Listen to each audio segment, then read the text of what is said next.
ઓમ શ્રી ગણેશાય નમઃ. જય શ્રી કૃષ્ણ મિત્રો. સૌથી સારું દાન કયું છે?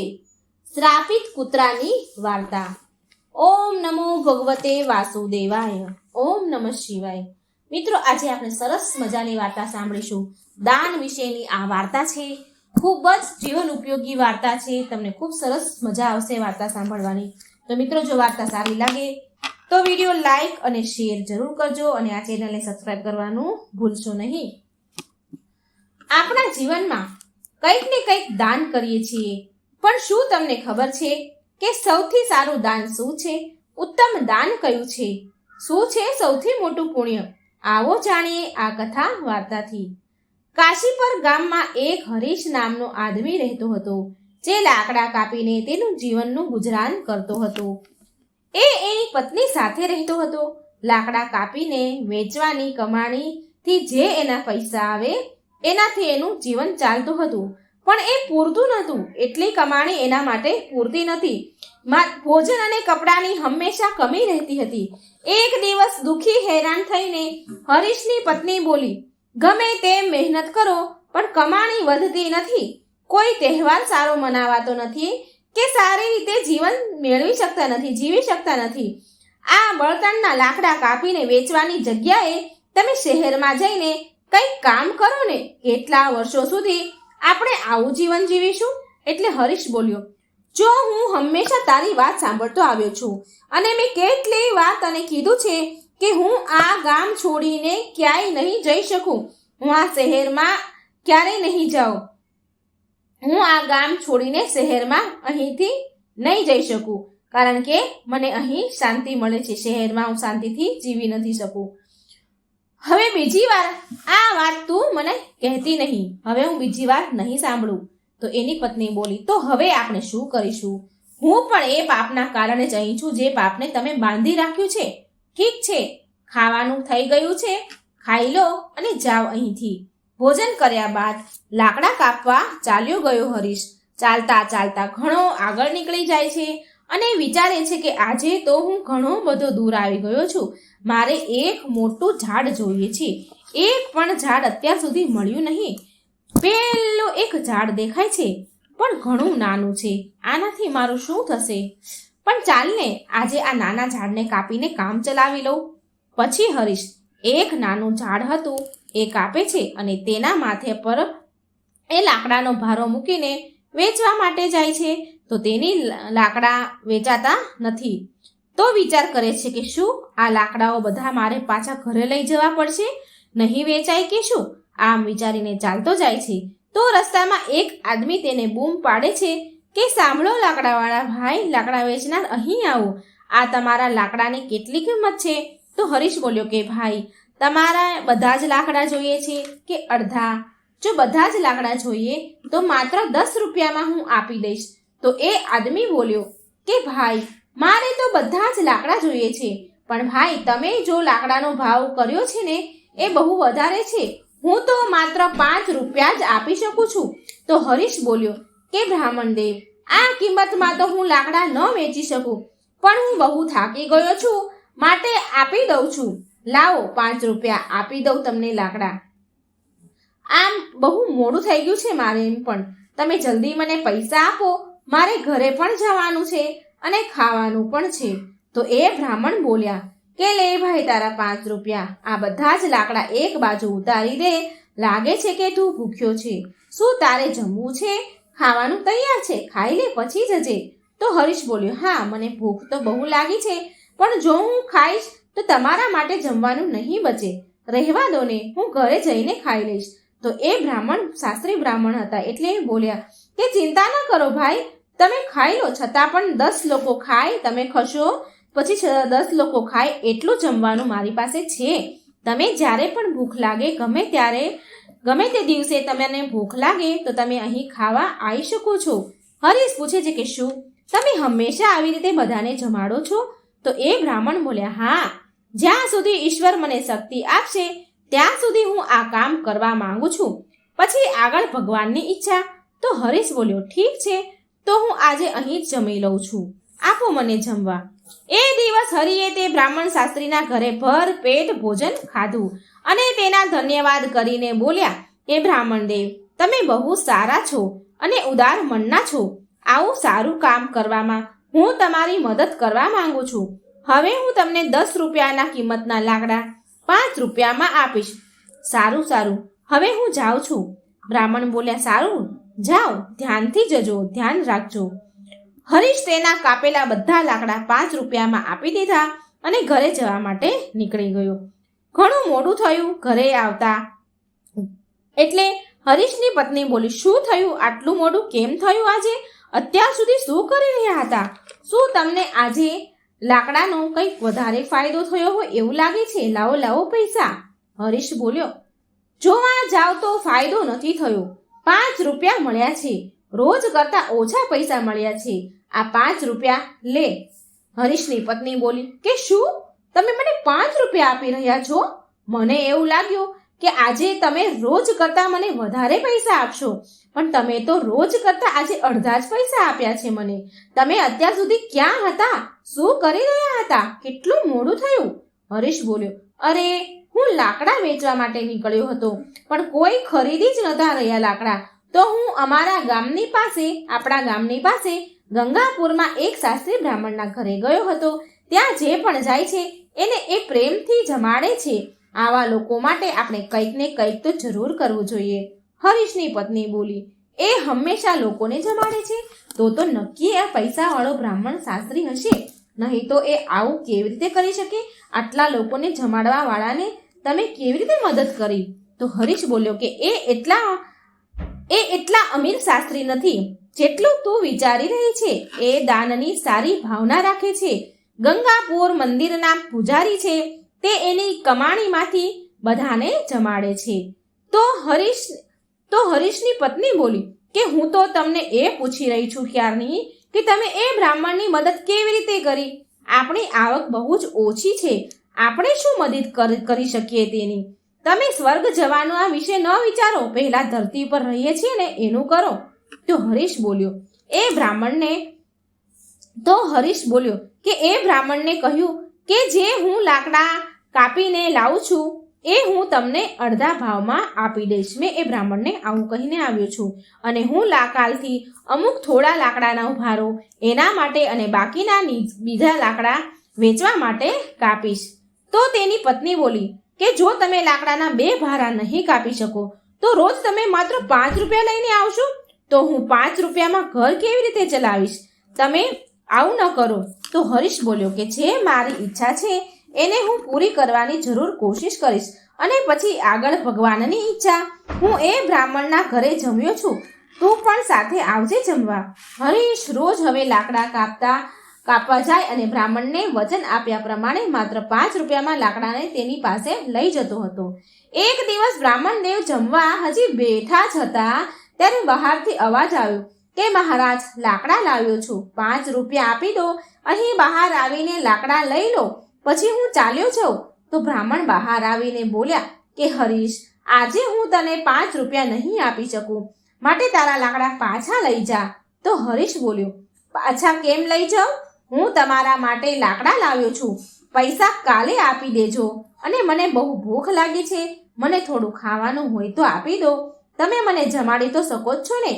આમ પણ તમે બધાને જ જમાડો છો. તો એ બ્રાહ્મણ બોલ્યા, સારું હરીશ, તારા હાથ પગ ધોઈ લે, ત્યાં સુધી હું ભોજનની વ્યવસ્થા કરી લઉં. તો શાસ્ત્રી બ્રાહ્મણ ઘરમાં જઈને તેની પત્નીને આ વાત કહે છે. તો એની પત્ની બોલી કે તમે આવું વચન કેમ આપ્યું? આપણા ઘરમાં જમવા માટે કંઈ વધ્યું નથી, માત્ર તમે જે જમવા બેઠા હતા એટલું જ ભોજન, એટલી જ માત્ર એ જ થાળી છે, એટલું જ ખાવાનું છે. આ સમયે હરીશને કેવી રીતે જમાડીશું? બધું જ અનાજ ખતમ થઈ ગયું છે. શું તમને ખબર નથી? અરે એમાં શું? બ્રાહ્મણ શાસ્ત્રી બોલ્યા કે અરે એમાં શું થઈ ગયું? જે તે મને જમવાનું પીરસ્યું છે એ હરીશ માટે ઘણું છે. હું આજે વિચારું છું કે ઉપવાસ કરી લો. તો એની પત્ની બોલી કે તમે આવો ઉપવાસ કેટલા દિવસ સુધી કરશો? જો આપણે પાસે વધારે કંઈ નથી તો આ બધું કેમ કરવાનું? ક્યાંથી લાવવાનું? બ્રાહ્મણ બોલ્યા કે બધું જ ભગવાન આપે છે, પહેલા આ ભોજન હરીશને જમાડીને આવું. મિત્રો, ભલે એ શાસ્ત્રી બ્રાહ્મણ પાસે કંઈ ન હતું, છતાં પણ એ લોકોને જમાડતા હતા.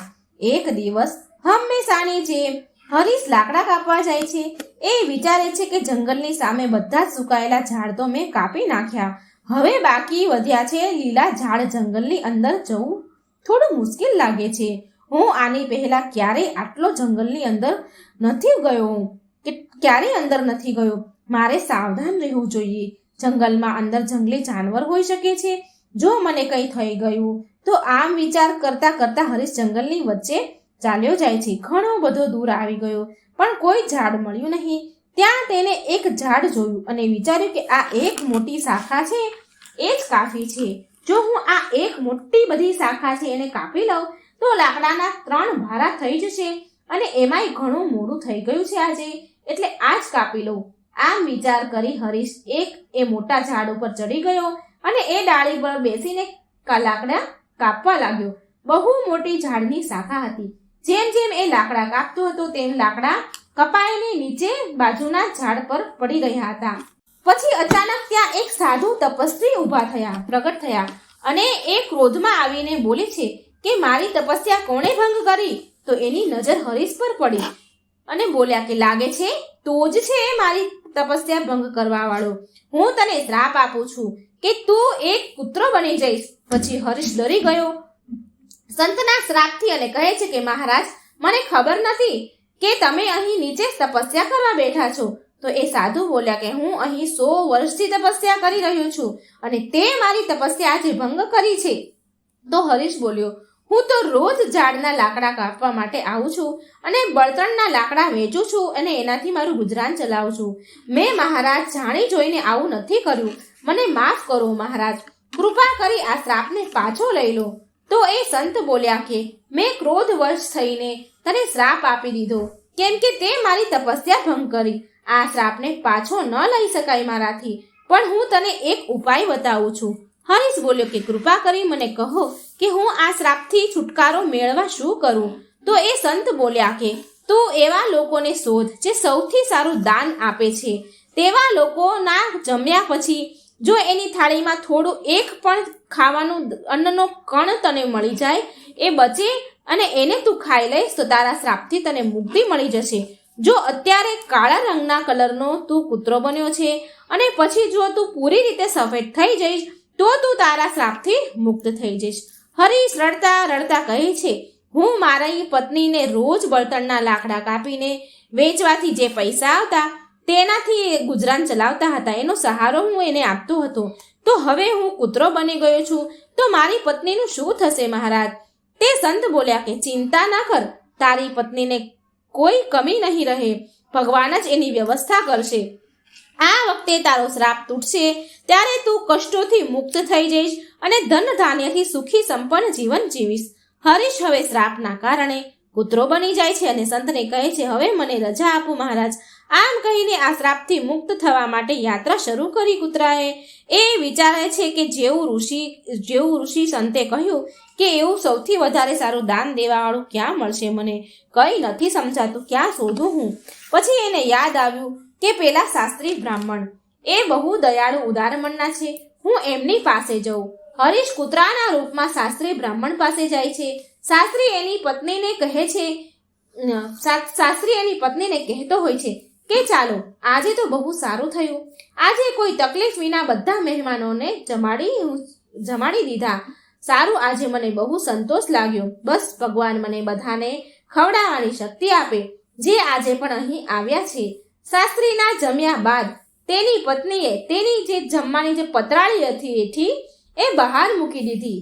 હરીશ કૂતરાના રૂપમાં ત્યાં આવ્યો અને શાસ્ત્રીની થાળીમાંથી વધેલું ભોજન જમવા લાગ્યો. ભોજન જમતાની સાથે તેનું અડધું શરીર તરત જ સફેદ રંગનું થઈ ગયું. હરીશ બહુ ખુશ થયો કે સાચું જ આ બ્રાહ્મણ શાસ્ત્રી બહુ પુણ્યશાળી આત્મા છે. તેને એઠું ખાતા જ મને અડધા શ્રાપથી તો મુક્તિ મળી ગઈ, પણ હું પૂરી રીતે શ્રાપથી મુક્ત થયો નથી. પૂરી રીતે શ્રાપથી મુક્ત થવા માટે કોઈ બીજાને પણ હવે મારે શોધવું પડશે. ગામમાં કોઈ આસપાસને શોધવું જ પડશે. કોક તો મળી જ જશે ને. તો જો આ શ્રાપમાંથી હું મુક્ત થઈ જઈશ તો હું ધન ધાન્યથી પણ સુખી થઈ જઈશ. મને જો કોઈ મળી ગયું તો હું ધન ધાન્યથી સંપૂર્ણ થઈ જઈશ. અત્યાર સુધી મેં કેટલાય લાકડા કાપીને વેચ્યા અને આખી જિંદગી પણ જો લાકડા કાપીને હું વેચત ને તો પણ હું ધનવાન ન બની શકત. સંત તમારો આભાર મને શ્રાપ આપવા માટે. આમ વિચારીને એ બીજા આદમીને પુણ્યશાળી દાનવીર આદમીની શોધમાં જવા લાગ્યો. તો એક વખત સંતોષ નામનો એક આદમી હળ ચલાવતો હતો. આ જોઈ હરીશ તેના ઘર સામે જાય છે. ત્યાંથી ગાયનું દાન લેવા વાળા સુરેશ ગાયને લઈને તે સંતોષ વિશે વિચાર કરીને બોલતો હતો કે સંતોષ બહુ સારો માણસ છે. એને માત્ર મને જ નહીં પણ કેટલાય લોકોને ગાયના દાન દીધા છે. આવા લોકોને તો ખૂબ જ આશીર્વાદ મળવા જોઈએ. હરીશ એની વાતો સાંભળીને વિચાર કરતો હતો કે આજે મને શ્રાપથી તો મુક્તિ મળી જ જશે. આ આદમી એ શાસ્ત્રી બ્રાહ્મણ જેવો જ હોવો જોઈએ જે સૌથી સારું દાન કરી રહ્યો છે. અહીં ઊભો રહીને નજર રાખું કે એ ક્યારે જમવા બેસે છે. હરીશ ત્યાં બહુ વાર સુધી વાટ જોવે છે અને પછી સંતોષ તેનું જમવાનું જમ્યો અને એની જમવાની જે ખાઈ લીધા પછી પતરાળી હતી એને બહાર ફેંકી દીધી. તો હરીશ તરત જ દોડીને તે પતરાળીમાં બચેલું ખાવાનું ખાય છે. જમ્યા પછી પણ હરીશનું અડધું અંગ જે કાળું હતું તે સફેદ ન થયું. તો તે આશ્ચર્યથી બોલ્યો, અરે મારો રંગ તો બદલાયો નહીં. સંતોષ તો ગાયોના દાન આપે છે તો પછી મારો રંગ કેમ ન બદલાયો? મને કંઈ સમજાતું નથી. પાછો હરીશ તે શાસ્ત્રી બ્રાહ્મણના ઘરે જઈને બેસી ગયો. ત્યાં બે આદમી એકબીજા સાથે વાતો કરી રહ્યા હતા અને ચાલી રહ્યા હતા કે અરે સુશીલ, આજે તો સંતોષ ફરી ગાયનું દાન આપ્યું, પણ એ ભલે ગમે તેટલું દાન આપે, દાની દેખાય તો એ હંમેશા ગામની બહારના લોકોને જ બોલાવીને દાન આપે છે. જો તું સચ્ચાઈ જાણીશ ને તો તું પણ ચોંકી જઈશ. એની ગાય 2 મહિનાથી વધારે દૂધ નથી આપતી. એ વાત સંતોષને પહેલેથી સારી રીતે ખબર હોય છે અને પછી એ બીજાને દાન કરે છે. તો પછી એને ઘરે રાખીને ખાલી કેમ ખવડાવે? એ 2 મહિના દૂધ આપવાની હોય તો એને ખાલી શું કામ ખવડાવે? માટે એ ગાયને દાનમાં આપી દે છે. એ ક્યારેય સારું દૂધ આપનારી સારી ગાયો દાનમાં નથી આપતો. બીજો મિત્ર બોલ્યો, તો આવી વાત છે. જો એ આવું કરે છે તો જરૂર એને પાપ લાગશે. આપણા રાજા જેવું કોઈ ન કરી શકે. એ એક મહાન દાની છે. તે 1 અઠવાડિયાથી બધાને જમાડે છે અને કાલે છેલ્લો દિવસ છે અને કાલે તો અન્નદાન સાથે વસ્ત્રદાન પણ કરવાના છે આપણા રાજા. અને આપણા રાજા 1 અઠવાડિયાથી બધાને સાથે બેસીને જમે છે. શું તે ક્યારેય એના જેવો ધર્માત્મા જોયો છે? અરે એ તો કંઈ નથી. આપણા રાજાએ આપણા માટે સારા રોડ રસ્તા બનાવ્યા છે. બધી જગ્યા પર કૂવા તળાવો નહેરો ખોદાવી છે. તેમણે બહુ બધું દાન કર્યું છે. આવા ધર્માત્મા તો મેં ક્યારેય નથી જોયા મારા જીવનમાં. આ બધી જ વાત સાંભળતો હતો હરીશ બનેલો કૂતરો. હરીશ તો બહુ ખુશ થઈ ગયો આ સાંભળી. તેના મનમાં વિચાર આવ્યો કે આજે નક્કી જ મને મારા શ્રાપથી મુક્તિ મળી જશે. મારે તરત જ રાજા પાસે જવું જોઈએ. તે રાજમહેલની જગ્યાએ લોકો પાસે બેસીને જમે છે. આ અવસરનો લાભ તો મારે ઉઠાવવો જ જોઈએ. બીજા દિવસે તરત જ હરીશ બનેલો કૂતરો ત્યાં ગયો જ્યાં રાજા જમવાનું આપી રહ્યા છે. અનાજ, જૂતા, કપડાં વેચતા જોયા તેણે. તો વિચાર કરે છે હરીશ કે રાજા કેટલા સારા છે. તે જમવાનું આપવાની સાથે બધાને કપડાં પણ આપી રહ્યા છે. હું બીજા પુણ્યશાળી માણસને શોધી રહ્યો હતો. જરૂર આ એ જ રાજા છે. હું આ રાજાને જમવાની વાટ જોઈને બેસું. જેવું એ હેઠું મૂકે તેવું હું ખાઈ લઉં, એટલે હું શ્રાપથી મુક્ત થઉં. રાજાએ જમી લીધું તો તેના સૈનિકોએ તેની જમવાની પતરાળી લઈને બહાર ફેંકી દે છે. જેમાં રાજા જમ્યા હતા આ જોઈને હરીશ ત્યાં જાય છે અને એ જ રાજાની એઠી પતરાળીમાંથી જમે છે. છતાં પણ એ પૂરો સફેદ ન થયો, તેનો રંગ ન બદલ્યો, તે શ્રાપથી મુક્ત ન થયો. તો તે આશ્ચર્યથી વિચાર કરવા લાગ્યો કે અરે આ શું? આટલા મહાન દાનવીર ધર્માત્મા રાજાનું એઠું ખાવા છતાં પણ મારો શ્રાપ દૂર ન થયો. એમનું એઠું ખાધું તો પણ મારો રંગ ન બદલાયો. આ તો શ્રાપ કંઈક બીજી જ રીતનો લાગે છે. મારે તે સંત પાસે જવું જોઈએ જેણે મને શ્રાપ આપ્યો છે. હવે હરીશ બનેલો કૂતરો ફરી એ સંત પાસે જાય છે અને એ સંત હતા ત્યાં જાય છે. એટલે હરીશ સંતને પ્રણામ કરે છે. તો હરીશ બનેલા કૂતરાને ઉદાસ જોઈને તે સંત પૂછે છે કે શું થયું તને જોઈને તો લાગે છે કે હજી સુધી તને એ આદમી નથી કોઈ દાની મળ્યો. 1 ભાગ તારો સફેદ છે, 1 હજી કાળો છે. લાગે છે કે હજી તને એક જ દાણી મળ્યો છે, માત્ર તારો અડધો જ રંગ બદલાયો છે. શું તને બીજું કોઈ ન મળ્યું? શ્રાપ મળ્યાના તો ઘણા બધા દિવસ થઈ ગયા. તો હરીશ બોલ્યો, મને તો શંકા છે. બ્રાહ્મણ શાસ્ત્રીનું એઠું જમવાથી હું અડધો સફેદ થઈ ગયો. ત્યાર પછી મેં એના કરતાં પણ વધારે દાન કરનારા લોકોને જોયા અને એણે જે ખાધું મેં એનું એઠું પણ ખાધું, પણ મને કોઈ લાભ ન થયો મહારાજ. આના સિવાય આપણા શહેરના રાજા બહુ ધર્માત્મા છે. 1 અઠવાડિયા સુધી તેણે બધાને જમાડ્યા છે અને કપડાં વસ્ત્ર દાન પણ આપ્યા છે. આટલા બધા ધર્મપરાયણ રાજાનું એઠું જૂઠું ખાવા છતાં પણ મારો શ્રાપ ન ગયો. આમાં શું રહસ્ય છે સંત? મને કંઈક સમજાવો, મને કંઈ સમજાતું નથી. તો એ સંત બોલ્યા કે તે જે પણ જોયું એમાંથી કોઈએ પણ જે દાન કર્યું એ સાચું દાન ન હતું. સંતોષ નામનો જે વ્યક્તિ હતો એ વસ્તુ આપી રહ્યો હતો જેને એને જરૂર ન હતી. જો એને એ વસ્તુની જરૂરિયાત હોત ને તો એ વસ્તુનું એ દાન જ ન આપત. આવી જ રીતે રાજાએ જે દાન આપ્યું એને દાન માનવામાં નથી આવતું, કારણ કે રાજા જાતે પોતે નથી કમાતો. એ તમારા જેવા નગરવાસીઓના નાગરિકોના આપેલા કરમાંથી પૈસામાંથી જ રાજ્યના લોકો પર ખર્ચ કરે છે. કાલે જ તેણે ભોજન, વસ્ત્ર, જૂતા વગેરે દાન આપ્યા. તે તમારા બધા નગરવાસીઓના આપેલા કર દ્વારા જે આવક હોય એમાંથી જ રાજાએ આપેલું હતું. માટે એ જે પણ દાન એને કર્યું છે, આપ્યું છે, એને દાન માનવામાં નહીં આવે. રાજા લોકોના પૈસાથી જ લોકો ઉપર ખર્ચ કરે છે. સમજમાં આવ્યું હરીશ? માટે એના રાજાનું દાન ક્યાં છે? એમાં રાજાએ ક્યાં દાન કર્યું? એને તો લોકોના પૈસાથી દાન કર્યું ને. માટે જે રાજાએ સમૃદ્ધ ભોજન ખાધું એ ભોજન તને શ્રાપથી મુક્ત ન કરી શક્યું. સાચું દાન એ છે જે શાસ્ત્રીએ ભૂખ્યાને જમાડ્યા અન્નદાન કર્યું એ હતું. ભલે એણે પોતે નથી ખાધું, માટે એનું દાન સૌથી સારું છે. હરીશ, તું બીજી વાર કોશિશ કર. તું શ્રાપથી થોડા સમયમાં મુક્ત થઈ જવાનો છો. તો હરીશ રૂપી પુત્ર બોલ્યો, હું સમજી ગયો મહારાજ, તમારો ખૂબ ખૂબ આભાર. હરીશ ઉદાસ મનથી ત્યાંથી ચાલ્યો જાય છે. બહુ દૂર સુધી નીકળી ગયો અને ખૂબ જ ચાલ્યો અને એટલે ભૂખ્યો પણ થયો. એટલે એ બોલ્યો છે કે હું ઘણો બધો દૂર આવી ગયો છું, મને બહુ ભૂખ લાગી છે. ત્યાં નજીક એક વૃદ્ધ આદમી ઘડામાં પાણી લઈ જતો હતો તેને દેખાયો.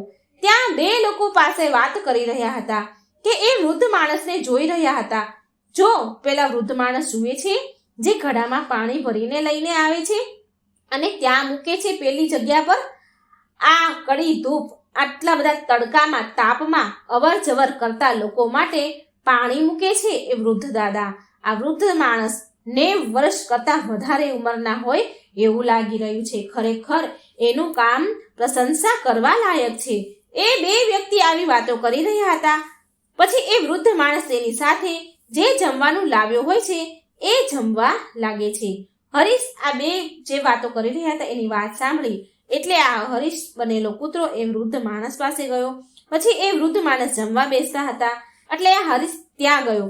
ભૂખ્યા હરીશે એ વૃદ્ધ દાદા પાસે જાય છે તો એ દાદાને તેના જમવામાંથી થોડું એ દાદાએ તેને આપ્યું અને તે હરીશ રૂપી એ કૂતરાને આપે છે. એટલે હરીશે એને જમતા જ એ જે દાદાએ જમવાનું આપ્યું, રોટલી, તો એ જમવાની સાથે જ એ હરીશ શ્રાપમાંથી મુક્ત થઈ ગયો. કૂતરામાંથી એ મુક્ત થઈને પહેલાનું જેવું એને શરીર થઈ ગયું. પહેલાના જેવો એ આદમી બની ગયો. તેણે એ વૃદ્ધ આદમીને ધન્યવાદ કર્યા અને પાછો આવી જાય છે. દાન ક્યારે નાનું કે મોટું નથી હોતું. બીજાની ભૂખ મટાડનાર, શાસ્ત્રી બ્રાહ્મણ અને તરસ છીપાવનાર એ વૃદ્ધ માણસના જેવું હોય છે. સૌથી સારું દાન પોતાના કરતાં બીજાની મદદ કરવાનું હોય છે. આમ વિચારીને ચાલતો હરીશ તેના ગામ તેની પત્ની પાસે પહોંચી જાય છે અને ખુશીથી રહેવા લાગે છે. હવે આ તરફ શાસ્ત્રી બ્રાહ્મણે એટલું દાન કરી દીધું હતું કે તેની પાસે પોતાના ખાવાનું પણ બચ્યું ન હતું. પોતે ખાઈ શકે એટલું પણ બચ્યું ન હતું. તો એક દિવસ તેની પત્નીએ શાસ્ત્રી બ્રાહ્મણને કહ્યું કે પાસેના ગામમાં એક શેઠ રહે છે અને તે પુણ્યને ખરીદી લે છે. આપણે ઘણા બધા પુણ્ય કર્યા છે તો એ કોઈ પણ પુણ્ય આપણું ખરીદી લેશે. માટે તમે તેની પાસે જાઓ અને તેની પાસે થોડા પુણ્ય વેચી આવો અને થોડા પૈસા લઈ આવો, જેનાથી આપણું કામ નીકળી જાય, અન્ન પાણી મળી રહે. શાસ્ત્રી બ્રાહ્મણ તો એની તો કોઈ ઈચ્છા ન હતી, પણ તેની પત્ની વારંવાર એને કહે છે ત્યાં જવા માટે, એટલે એ બ્રાહ્મણ શાસ્ત્રી તૈયાર થઈ ગયા. એની પત્નીએ તેના જમવા માટે 4 રોટલી આપી જોડે ડબ્બામાં, અને એ બ્રાહ્મણ એના ઘરેથી નીકળી ગયા. જ્યારે એ નગરની નજીક પહોંચ્યા તો જ્યાં એ શેઠ રહેતા હતા એ નગરમાં ગયા તો એ નગરમાં એક તળાવ હતું. તો એ બ્રાહ્મણ ત્યાં સ્નાન આદિ કરીને રોટલી ખાવા માટે ત્યાં બેઠા. હજી બેઠા જ હતા કે એટલામાં એક કૂતરી તેની સામે આવીને ઊભી રહી ગઈ. કૂતરીએ બચ્ચાને જન્મ આપ્યો હતો 2-3 દિવસ પહેલા. એ 3 દિવસથી કૂતરી ભૂખી હતી અને એના બચ્ચા પણ ભૂખ્યા હતા, અને જોરમાં વરસાદ વરસી રહ્યો હતો, અને એટલા માટે કૂતરી તેના બચ્ચાને છોડીને ભોજનની શોધમાં કેવી રીતે જાય એ જઈ શકતી ન હતી. કૂતરીને તો ખૂબ જોરમાં ભૂખ લાગેલી હતી અને એ બ્રાહ્મણને જોઈને એની પાસે આવી. કૂતરીને ભૂખી જોઈને બ્રાહ્મણે એ કૂતરીને એક રોટલી આપી તો એ રોટલી કૂતરી ફટાફટ ખાઈ ગઈ. પછી બીજી રોટલી આપી તો બીજી રોટલી પણ કૂતરી ખાઈ ગઈ, અને આમ તે બ્રાહ્મણે એક એક કરીને 4 રોટલી એ કૂતરીને આપી દીધી. કૂતરી રોટલી ખાઈને તૃપ્ત થઈ ગઈ અને ચાલી ગઈ. પછી શાસ્ત્રી બ્રાહ્મણ ત્યાંથી ભૂખ્યો જ રહ્યો, ભૂખ્યા જ જતા રહ્યા, અને તે શેઠના ઘરે પહોંચી ગયા. શેઠ પાસે જઈને તેનું પુણ્ય વેચવાની વાત શેઠને કહી તો શેઠ બોલ્યા કે તમે બપોર પછી આવજો. તે શેઠની પત્ની એક સાચી પતિવ્રતા સ્ત્રી હતી. તો એ શેઠ તેની પત્નીને કહે છે કે એક બ્રાહ્મણ વ્યક્તિ આવ્યો છે અને તે તેનું પુણ્ય વેચવા માંગે છે, માટે તું મને કહે કે એના પુણ્યમાંથી કયું પુણ્ય હું લઉં, એના પુણ્યમાંથી કયું પુણ્ય સૌથી મોટું છે જેને આપણે લઈ શકીએ. તો શેઠની પત્નીએ કહ્યું કે આજે જ્યારે એણે તળાવના કિનારે એક કૂતરીને, સુવાવડી કૂતરી હતી, તેને 4 રોટલી આપી છે, એ પુણ્યને ખરીદવું જોઈએ, કેમ કે તેના જીવનનું એ સૌથી મોટું પુણ્ય છે. શેઠે કહ્યું હતું એ પ્રમાણે બપોરના સમયે તે શાસ્ત્રી બ્રાહ્મણ શેઠના પાસે આવ્યા અને કહ્યું કે તમે મારા પુણ્યમાંથી કયું પુણ્ય ખરીદશો. શેઠે કહ્યું કે જે આજે તમે યજ્ઞ કર્યો છે હું એ યજ્ઞના પુણ્યને લેવા માંગુ છું. તો શાસ્ત્રી બ્રાહ્મણ કહે છે કે મેં તો આજે કોઈ પણ યજ્ઞ નથી કર્યો, મારી પાસે તો પૈસા નથી, તો યજ્ઞ કેવી રીતે કરું? એટલે શેઠ બોલ્યા કે તમે જે આજે તળાવના કિનારે બેસીને એક ભૂખી કૂતરીને 4 રોટલી આપી હતી તે પુણ્ય હું લેવા માંગુ છું.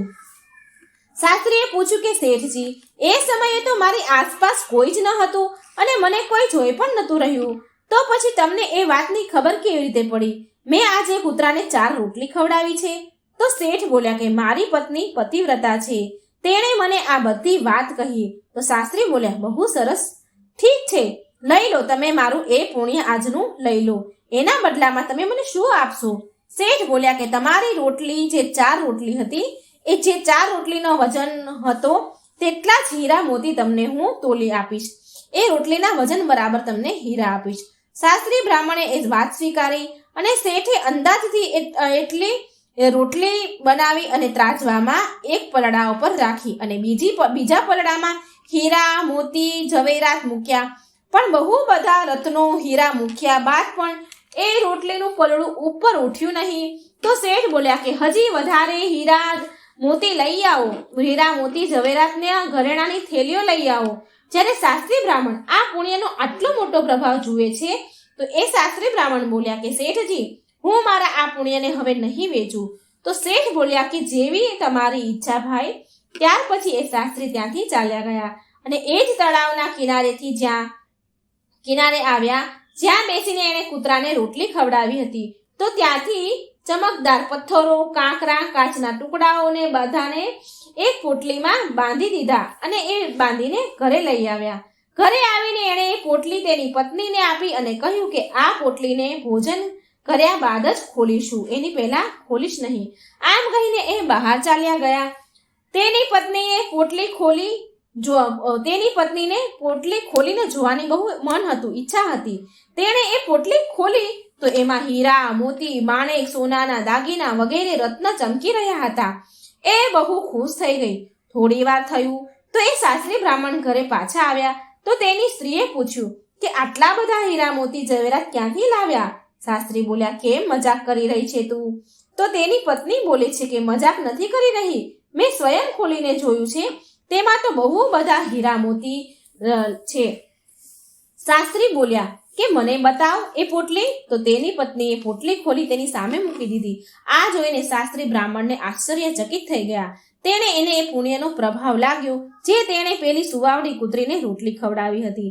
પછી તેની સાથે જતા જે એ નગરમાં ગયો હતો અને જે ઘટના બની હતી એ બધી જ ઘટના એની પત્નીને સંભળાવી દીધી. મિત્રો, આ વાર્તાનો સાર એ છે કે અભાવગ્રસ્ત આતુર પ્રાણીને દેવાયેલા દાનનું અનંત ગણું ફળ મળી જાય છે અને એ જ સૌથી મોટું દાન કહેવાય છે અને સૌથી મોટું પુણ્ય પણ હોય છે. ભગવાનની દયાથી કાકરા પણ પથ્થર હીરા બની જાય છે. આવી રીતે દિન દુખી અને અનાથને દેવામાં આવતું ઉત્તમ દાન કહેવાય છે. કોઈને સંકટ સમયે આપેલું દાન બહુ ઉત્તમ છે, લાભકારી છે. ભૂકંપ, પૂર, અકાળ પડ્યો હોય એવા સમયે ગ્રસ્ત પ્રાણીઓ એટલે કે જે મુશ્કેલીઓમાં આવેલા હોય, જે મનુષ્યો છે, જે દુઃખી હોય, જેને ખાવા પીવાના વસ્ત્રના ઠેકાણા ન હોય, તો એવા સમયે તમે એને એક મુઠ્ઠી ચણા પણ આપો ને તો પણ એ બહુ ઉત્તમ દાન માનવામાં આવે છે. એ સૌથી મોટું પુણ્ય ગણાય છે. અને જે વિધિપૂર્વક સોનાના, ઘરેણા, ચાંદીના દાન આપવામાં આવે છે ને તેનાથી એટલો લાભ નથી થતો જેટલો સંકટ સમયે થોડું દાન આપવામાં આવે. માટે દરેક મનુષ્યને આપત્તિગ્રસ્ત અનાથ, વિકલાંગ, વિધવા વગેરેની સેવા કરવી જોઈએ. કુપાત્રને દાન આપવું એ તામસી કહેવાય છે. માન પ્રતિષ્ઠા કે મોટાઈને બતાવવામાં દેવામાં આવતું દાન રાજસી કહેવાય છે. કેમ કે માન પ્રતિષ્ઠા, મોટાઈ પતન કરવા વાળું હોય છે. માન પાન મોટાઈનો ત્યાગ કરીને જ દાન આપવું તો એનું અનંત ગણું ફળ મળે છે અને એ જ સૌથી મોટું પુણ્ય મનાય છે. દાનનું મહત્વ ત્યાગનું હોય છે. જે વસ્તુનું મહત્વ મૂલ્ય કે સંખ્યાનું નથી હોતું, આવી રીતે ત્યાગની ભાવનાથી સુપાત્રને વસ્તુનું જેનો તેને અભાવ છે એ વસ્તુ એને આપવી જોઈએ અને સામે કોઈ પણ પ્રકારની કામના, ઈચ્છા ન રાખવી જોઈએ. એ ઉત્તમ દાન ગણાય છે અને તેનું પુણ્ય અનંત ગણું હોય છે. નિષ્કામ ભાવથી કોઈ પણ ભૂખ્યાને ભોજન અને તરસ્યાને પાણી પીવડાવવું એ સાત્વિક દાન કહેવાય છે. મિત્રો, આ વાર્તાના માધ્યમથી કોશિશ કરવામાં આવી છે કે તમને એક સારો સંદેશ અને જ્ઞાન મળે. જો મિત્રો તમને આ વાર્તા સારી લાગી હોય તો આ વિડીયો લાઈક કરજો, શેર કરજો અને મારી આ ચેનલને સબસ્ક્રાઈબ જરૂર કરી દેજો. જય શ્રી કૃષ્ણ. રાધે રાધે. Thank you.